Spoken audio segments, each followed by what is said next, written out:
ஆனாலும் தேர்தல் நேரம் இப்போ வருவாங்க, ட்ராமா நடிப்பாங்க, காசு கொடுப்பாங்க, ஒரு ட்ராமா கோஷி வந்து இறங்கும், இப்படிலாம் நடிச்சு கிடிச்சு போட்டுட்டு ஏமாத்திட்டு போவாங்க. ஆனால் நிச்சயமாக நீங்கள் ஏமாறக்கூடாது. இந்த முறை தயவு செய்து ஏமாறாதீர்கள். ஏன்னா நடந்து கொண்டிருப்பது மிக மிக மோசமான ஆட்சி. தமிழ்நாட்டில் வரலாற்றிலே இவ்வளோ மோசமான ஆட்சி நம்ம பார்த்தது கிடையாதுப்பா. எதுவுமே செய்யல. ஆனா கடன் மேல கடன் வாங்கிட்டு இருக்கிறாங்க தமிழக அரசு. திமுக ஆட்சிக்கு வருவதற்கு முன்பு தமிழ்நாட்டினுடைய நேரடி கடன் 4,54,000 கோடி நேரடி கடன். இன்னைக்கு எவ்வளவு தெரியுமா கடன்? 9,30,000 கோடி. இதுவும் 4.5 ஆண்டு. 4,54,000 கோடி கடன். அதாவது இப்ப நம்ம சுதந்திரம் அடைந்து 78 ஆண்டுகள் ஆகிறது. இந்த 74 ஆண்டு வரைக்கும் திமுக ஆட்சிக்கு வருவதற்கு முன்பு வரைக்கும் 4,54,000 கோடி கடன் இருந்த தமிழ்நாடு நேரடி கடன். இவங்க இந்த 4.5 ஆண்டுகள்ல கிட்டத்தட்ட அப்படியே 2 மடங்கு அதிகம். கிட்டத்தட்ட 2 மடங்கு அதிகம். 9,30,000 கோடி கடன். இவ்வளோ கடனை வாங்கி என்னையா பண்ணீங்க? எங்கேயா வளர்ச்சி இருக்குது? எங்க நம்ம வளர்ச்சியை பார்த்தோம்? கடனை வாங்கி கொள்ளடிச்சு திமுக இப்படி கொள்ளடிச்சு நாசப்படுத்தி தமிழ்நாட்டை கலாச்சாரம் சீரழிவுகள். பெண்களுக்கு பாதுகாப்பு கிடையாது. விவசாயிகளுடைய நிலை ரொம்ப ரொம்ப மோசமா இருக்கு. மீனவர்களுடைய நிலை இன்னும் மோசமா இருக்கு. நெசவாளர்களுடைய நிலை ரொம்ப பாவமா இருக்கு. நேற்றைய முன்தினம் காஞ்சிபுரம் போயிருந்தேன். அங்க நெசவாளர்களுடைய நிலையை பார்த்தேன். நான் அங்க ரொம்ப மோசமா இருக்கு. ரொம்ப பாவமா எனக்கு ஒரு மாதிரி ஆயிடுச்சு. உங்களை பார்த்த உடனே 12 மணி நேரம் 13 மணி நேரம் ஒரு நெசவாளர், கைத்தறி நெசவாளர் பட்டு பண்ணிட்டு இருக்கிற செஞ்சுட்டு இருக்கிறார். 13 மணி நேரம் வேலை செய்யணும் ஒரு நாளைக்கு. 2 கை 2 காலை பயன்படுத்தணும். 10 நாள் 12 நாள் வேலை செஞ்சா அவருக்கு கிடைக்கிறது எவ்வளோ?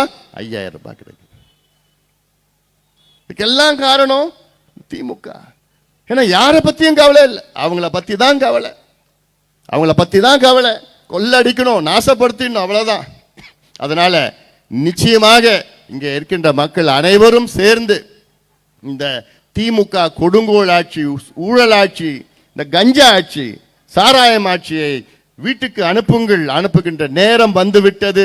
அதற்கு நீங்கள் எல்லோரும் ஒற்றுமையாக இருங்கள். இங்க நான் மீண்டும் சொல்றேன், இங்க நான் ஓட்டு கேட்க வரல. இங்க நான் உங்களுக்கு ஓட்டு கேட்க வரல. யாரு வரக்கூடாதுன்னு நான் சொல்ல வந்திருக்கிறேன். யாரு மீண்டும் ஆட்சிக்கு வரக்கூடாது, யாரு தமிழ்நாட்டை ஆட்சி செய்யக்கூடாது, அதை சொல்லத்தான் இங்கே நான் வருகை தந்திருக்கின்றேன். காரணம், இவர்கள் என்ன கூட தெரியாது, இவர்கள் உங்களுடைய உரிமைகள் என்னன்னு கூட தெரியாது. அந்த உரிமைகளை நாம் மீட்டெடுப்போம். சமூக நீதிக்கான உரிமை நமக்கு இருக்கிறது. வன்முறை இல்லா வாழ்வுக்கான மகளிர் உரிமை. மகளிருக்கு எவ்வளோ உரிமைகள் இருக்கு. அவங்க வீட்டுக்குள்ளேயும் வெளியிலையும் சரி வன்முறை இல்லாத ஒரு சூழல் உருவாக்கணும். வேலைக்கான உரிமை. இப்போ ஒரு தம்பி பேசலாம் பார், வேலை படிச்சிருக்கிறேன், எனக்கு வேலை கிடைக்கல. இதேதான் தமிழ்நாட்டில் கோடிக்கணக்கான இளைஞர்களுக்கு வேலை இல்லாமல் இருக்கிறாங்க. எல்லாம் படிச்சுட்டு இருக்கிறாங்க, எல்லாமே படிச்சிருக்கிறாங்க, ஆனா வேலை இல்லை. அப்ப வேலை இல்லாம என்ன பண்ணுவான்? பசங்கள்லாம் கூட்டிட்டு போயிட்டு வாடா குடிக்கலாம், தண்ணி அடிக்கலாம், கஞ்சா அடிக்கலாம், மாத்திரை போடலாம். இதுதான் காரணம். ஆனால் ஆட்சிக்கு வருவதற்கு முன்பு திமுக, நாங்கள் ஆட்சிக்கு வந்தால் 5.5 லட்சம் அரசு வேலைகள் புதிதாக உருவாக்குவோம். 5.5 லட்சம் கிழிச்சாங்க. எவ்வளவு வேலை திரும்ப கொடுத்தாங்க? 44,000 பேருக்கு. அந்த 44,000 கிட்டத்தட்ட 15,000 வந்து டெம்பரரி, 23,000 தான் பெர்மனன்ட். இப்படி எல்லாம் 541 வாக்குறுதிகள் கொடுத்த திமுக ஆட்சிக்கு வந்தாங்க. தெரு தெருவா வந்து பிரச்சாரம் பண்ணாங்க. என்ன வாக்குறுதி கொடுத்தாங்க? நாங்க ஆட்சிக்கு வந்தவுடன் மாதம் மாதம் உங்களுக்கு மின் கணக்கெடுப்பு நடத்துவோம். மாதம் மாதம் உங்க கரண்ட் பில்ல மாதம் மாதம் கணக்கெடுப்பு நடத்தி உங்களுக்கு கொடுப்போம். அப்படி மாதம் மாதம் உங்க கரண்ட் பில் நடத்தினாங்கன்னா உங்களுடைய கரண்ட் பில் கிட்டத்தட்ட 30% இருந்து 60% வரைக்கும் குறையும். மாதம் மாதம் எடுத்தாங்களா? ஒண்ணு ஏமாத்திட்டாங்க. நாங்கள் ஆட்சிக்கு வந்த ஆனா என்ன பண்ணிட்டாங்க, இந்த 4 காலத்துல 4 முறை மின் கட்டணத்தை உயர்த்திருக்கின்றார்கள். 4 முறை. சமீபத்தில் ஜூலை 1ஆம் தேதியிலிருந்து 4வது முறை உயர்த்திருக்கின்றார்கள் மின் கட்டணத்தை, கரண்ட் பில்ல. நாங்கள் ஆட்சிக்கு வந்தவுடன் நீட் தேர்வை உடனடியாக ரத்து பண்ணுவோம், பண்ணிட்டாங்களா? கிழிச்சாங்க. நாங்கள் ஆட்சிக்கு வந்தவுடன் அரசு ஊழியர்களுக்கும் ஆசிரியர்களுக்கும் பழைய ஓய்வூதியத்தை நாங்கள் கொடுப்போம், கொடுத்தாங்களா? பட்ட நாமம் போட்டாங்க, கொடுக்க போறது கிடையாது. ஆனா போன தேர்தலில் இதே அரசு ஊழியர்களும் ஆசிரியர்களும் ஒட்டுமொத்தமா ஒன்னா சேர்ந்து திமுகவை ஆட்சிக்கு வர வச்சாங்க. தெருவா பிரச்சாரம் பண்ணாங்க, ஜாக்டோ ஜியோ. இன்னைக்கு இதே ஜாக்டோ ஜியோ தெருவில் நின்றுட்டு போராடிட்டு இருக்கிறாங்க, தினமும் போராடிட்டு இருக்கிறாங்க. சிந்தித்து பாருங்கள், சிந்தித்து பாருங்கள். இது போன்ற ஒரு ஆட்சி நம்ம இது வரைக்கும் வரலாற்றில் பார்த்தது கிடையாது. என்ன நடக்குதுன்னே தெரியல, என்ன நடக்குதுன்னே தெரியல. முதலமைச்சர் சுத்தி 4 வியாபாரிகள் இருக்கிறாங்க, அமைச்சர்கள் நான் சொல்ல மாட்டேன், வியாபாரிகள். அவங்க வியாபாரம் பண்ணிட்டு இருக்கிறாங்க. எங்கேயாவது நிலம் இருந்ததுன்னா அங்கே பிடிச்சி நிலத்தை வாங்கி போடு, சாராயம் வித்துக்கிட்டு கஞ்சா. இப்படி இவ்வளோ மோசமான ஒரு ஆட்சி இங்க. இப்படியெல்லாம் எத்தனையோ பொய் வாக்குறுதிகளை கொடுத்து ஆட்சிக்கு வந்த திமுகவை வீட்டுக்கு அனுப்புகின்ற நேரம் வந்துவிட்டது. கும்மிடிப்பூண்டி பகுதிகளை வாழ்கின்ற அனைத்து தரப்பு மக்களும் ஒன்று சேருங்கள், ஒன்று சேருங்கள். மீண்டும் நான் சொல்கின்றேன், இங்கே கட்சியோ ஜாதி மதம் இனம் மொழி எதையும் பார்க்காதீங்க. உங்களுடைய எதிர்காலத்தை பாருங்கள், உங்களுடைய வளர்ச்சியை பாருங்கள், உங்களுடைய பிள்ளைகள் பேர பிள்ளைகளுடைய எதிர்காலத்தை பாருங்கள், பெண்களுடைய பாதுகாப்பை பாருங்கள், விவசாயிகளுடைய முன்னேற்றத்தை பாருங்கள், இளைஞர்களை நல்ல அவங்களுடைய எதிர்காலத்தை நீங்கள் சிந்தியுங்கள். சிறு வியாபாரிகள்லாம் இங்க வியாபாரம் பண்ண முடியல. சமீபத்தில் தமிழக அரசு ஒரு அரசாணை வெளியிட்டாங்க. அந்த அரசாணையில கிராமத்தில் ஆயா இட்லி கடை போட்டா அதுக்கு உரிமம் லைசன்ஸ் வாங்கணுமா? எதுக்கு? ஆயாவுடைய இட்லி கடை. அட படுபாங்களா, ஏயா? அந்த ஆயாவே அனாதையா இருக்கிற காரணத்தால் தான், யாருமே ஆதரவு இல்லாத காரணத்தால் தான், ஏதோ அது பொழப்புக்காக, அது ஏதோ தெரிஞ்ச விஷயம் என்ன இட்லி சுட தெரியும், அது இட்லியை சுட்டு ஏதோ ரோட்ல இருக்கிற இடத்துல அதுக்கு கடை வச்சுக்கிட்டு இருக்கு. அதுக்கு லைசன்ஸ் வாங்கணும்னா உங்ககிட்ட லைசன்ஸ் வாங்க முடியுமே ஐயா? ஆயா எப்படியா உங்ககிட்ட லைசன்ஸ் வாங்கும்? அதுவும் லைசன்ஸ் கொடுக்கிற நிலையிலையா நீங்க இருக்கிறீங்க? காசு இல்லாம யாருக்காவது லைசன்ஸ் கொடுத்துருக்கீங்களா நீங்கெல்லாம்? எங்கேயா இருக்கிறோம்? எந்த நாட்டிலயா இருக்கிறோம்? மனசாட்சியா இல்லையா அவங்களுக்குலாம்? தள்ளு வண்டியில வாழைப்பழம் வித்தா அதுக்கு லைசன்ஸ். எவ்வளவு மோசம். ஒரு டீ கடை வச்சா அதுக்கு லைசன்ஸ். எதுக்கியா லைசன்ஸ்? எதுக்கியா உரிமை வாங்கணும்? இவ்வளோ ஒரு கொடுங்கோல் ஆட்சி எங்கேயாவது பார்த்திருக்கீங்களா? எல்லாம் சிந்தியுங்கள். தேர்தல் இன்னொரு 6 மாதத்தில் வந்துடும்.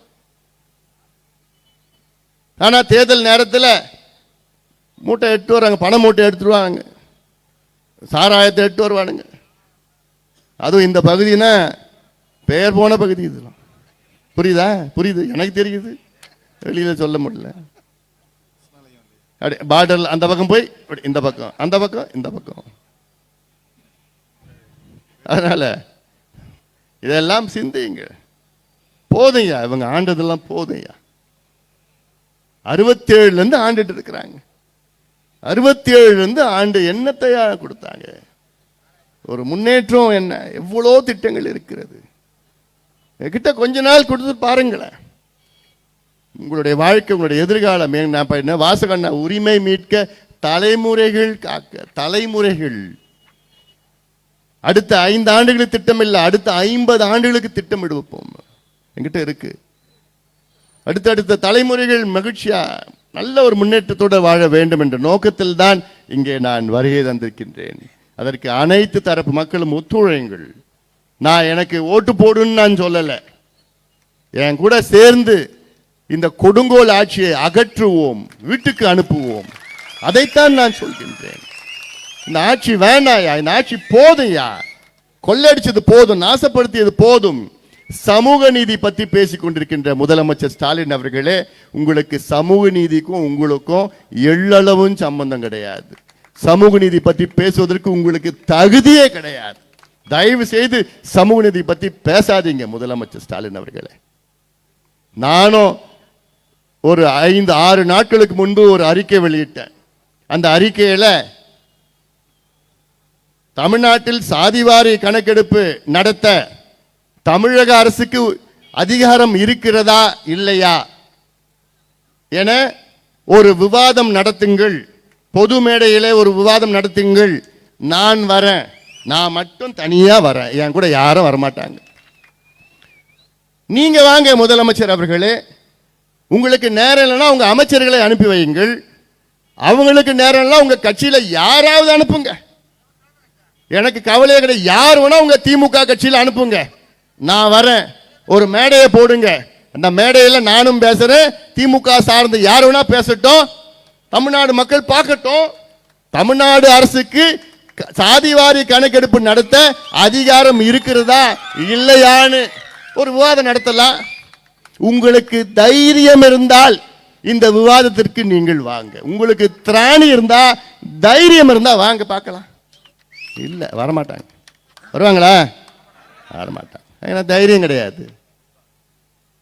அவங்களுக்கே தெரியுது முதலமைச்சர் ஸ்டாலின் அவர்கள் பொய் சொல்றான்னு அவங்களுக்கே தெரியுது, திமுக கட்சிக்காரங்களே தெரியும். ஒரு மாநில அரசுக்கு சாதிவாரி கணக்கெடுப்பு நடத்துவதற்கு அதிகாரம் இல்லை என்று முதலமைச்சர் அவர்கள் சட்டமன்றத்திற்குள்ளே மீண்டும் மீண்டும் அந்த பொய்யை சொல்லிக் கொண்டார். இந்திய புள்ளியியல் விவரம் சேகரிப்பு சட்டம் 2008 படி, இந்தியன் ஸ்டாட்டிஸ்டிக்கல் ஆக்ட் 2000 படி, இந்தியாவில் உள்ள பஞ்சாயத்து தலைவருக்கு கூட அவங்க பஞ்சாயத்தில் சாதிவாரி கணக்கெடுப்பு நடத்த அதிகாரம் இருக்கிறது. ஒரு பஞ்சாயத்து தலைவருக்கு அதிகாரம் இருக்கு, நம்ம முதலமைச்சருக்கு இல்லையா? வெக்க கிடையாதெல்லாம் இல்லையா? ஆனா இவங்க தான் சமூக நீதி எங்கள் உயிர் மூச்சு, நாங்க தந்தை பெரியார் எங்க தாத்தா, கொள்ளு தாத்தா, அண்ணா எங்க தாத்தா, இப்படி எல்லாம் பேசிட்டு இருக்கிறது. தயவுசெய்து அப்படிலாம் பேசாதீங்க. உங்களுக்கு பேச தகுதி கிடையாதுயா. சமூக நீதிக்கு உங்களுக்கு சம்பந்தமே கிடையாதுயா.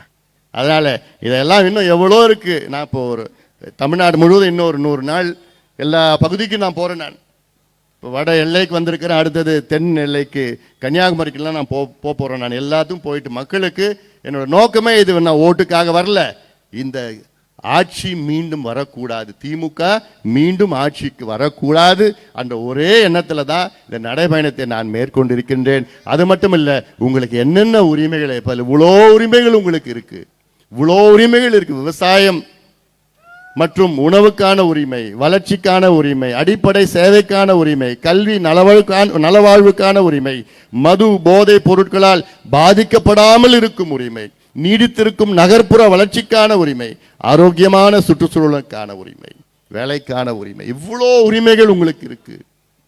கான்ஸ்டிடியூஷன் ஆஃப் இந்தியாவில் கொடுத்துருக்குறாங்க. அது நீங்க தெரிஞ்சுக்கணும். முதல் தெரிஞ்சாதான் நீங்க தட்டி கேட்க முடியும். யாராவது இதெல்லாம் தெரிஞ்சுக்கங்க. தெரிஞ்சு அடுத்தது திமுக காரங்க யாராவது வந்தா, யோ எங்க அண்ணன் அன்புமணி இவ்வளோ உரிமைகள் சொன்னாரு, ஏதாவது ஒன்றை பத்தி நீ சொல்லு, எங்ககிட்ட ஏதாவது கொடுத்தியாயா உரிமை? உங்ககிட்ட கொடுக்கறதுக்கு அவங்கக்கிட்ட காசு தவிர வேற எதுவும் இருக்காது. கொள்ளடிச்ச காசு வச்சிருக்கிறாங்க, மூட்டை மூட்டையா லாரி கண்டெய்னர் வச்சிருக்கிறாங்க. அதனால இதெல்லாம் நீங்கள் சிந்தியுங்கள். பெண்கள் அத்துணை பெண்களும் நீங்க ஞாபகம் வச்சுங்க, திமுக மீண்டும் ஆட்சிக்கு வந்தால், வரமாட்டாங்க நிச்சயமா, அப்படி வந்தால் உங்கள் பெண் பிள்ளைகளுடைய எதிர்காலம் கேள்விக்குறி, உங்கள் பேத்திகளுடைய எதிர்காலம் கேள்விக்குறி. இதெல்லாம் சிந்தியுங்கள். மோசமான திமுக ஆட்சி, மோசமான ஒரு சூழல். இளைஞர்களே நீங்க சிந்தியுங்கள். திமுக மீண்டும் வந்தால் இப்பவே உங்களுக்கு வேலை இல்லை, இன்னும் மோசமான சூழல் இருக்க போகுது. விவசாயிகள், ஒரே ஒரு விவசாயிகளும் திமுகவுக்கு வாக்களிக்க மாட்டாங்க, அவ்வளோ கோபத்தில் இருக்கிறாங்க. மீனவர்கள், ஒரே ஒரு மீனவர் சமுதாயத்தை சார்ந்த கூட வேலை ஓட்டு போட மாட்டாங்க. நெசவாளர்கள் நிச்சயமா வாக்களிக்க மாட்டார்கள். அத்துணை தரப்பு மக்கள், அனைத்து தரப்பு மக்களும் இன்னைக்கு கொந்தளிப்பாக இருக்கின்றார்கள் திமுக மீது. அதனால்தான் நான் சொல்றேன், தயவு செய்து இந்த திமுகவை மீண்டும் கொண்டு வராதீர்கள். நம்முடைய உரிமைகளை நாம் மீட்டெடுக்க இந்த பயணத்தை நான் மேற்கொண்டிருக்கின்றேன். நீங்கள் எல்லோரும் ஆதரவளியுங்கள். கட்சி, ஜாதி, மதம், இனம் எல்லாத்தையும் கடந்து நாம் எல்லோரும் தமிழர்களாக, தமிழ்நாட்டை சார்ந்தவர்களாக, தமிழக